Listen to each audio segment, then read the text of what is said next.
Social justice എന്ന പദത്തിന്റെ അർത്ഥം എന്നത് സമൂഹ നീതി എന്നാണ്. സോഷ്യൽ ജസ്റ്റിസ് എന്ന വാക്കുകൊണ്ട് പറയുന്നത് അല്ലെങ്കിൽ പറയാൻ ശ്രമിക്കുന്നത് സമൂഹത്തിലെ എല്ലാവർക്കുമുള്ള തുല്യതയെക്കുറിച്ചാണ്.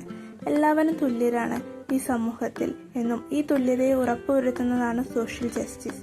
പൗരന് അവകാശം അല്ലെങ്കിൽ സ്വാതന്ത്ര്യം നഷ്ടമാകുന്നു എങ്കിൽ അതിനെപ്പറ്റി പരാതിപ്പെടുന്നതിന് കഴിയുന്നു. ആ വ്യക്തിക്ക് നഷ്ടപ്പെട്ട അവകാശവും സ്വാതന്ത്ര്യവും നേടിക്കൊടുക്കുക എന്നത് സോഷ്യൽ ജസ്റ്റിസിന്റെ ഉത്തരവാദിത്തമാണ്. അതിനുവേണ്ടിയാണ് കോടതികൾ രൂപീകരിച്ചിരിക്കുന്നത്.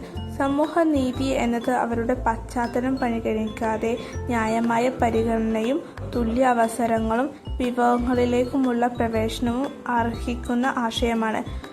തൊഴിൽ, വിദ്യാഭ്യാസം, ആരോഗ്യ പരിരക്ഷ, നിയമം തുടങ്ങിയ മേഖലകളിൽ വിവേചനം ഇല്ലാതാക്കാനും ന്യായം പ്രോത്സാഹിപ്പിക്കാനും സമൂഹനീതി വക്താക്കൾ പ്രവർത്തിക്കുന്നു.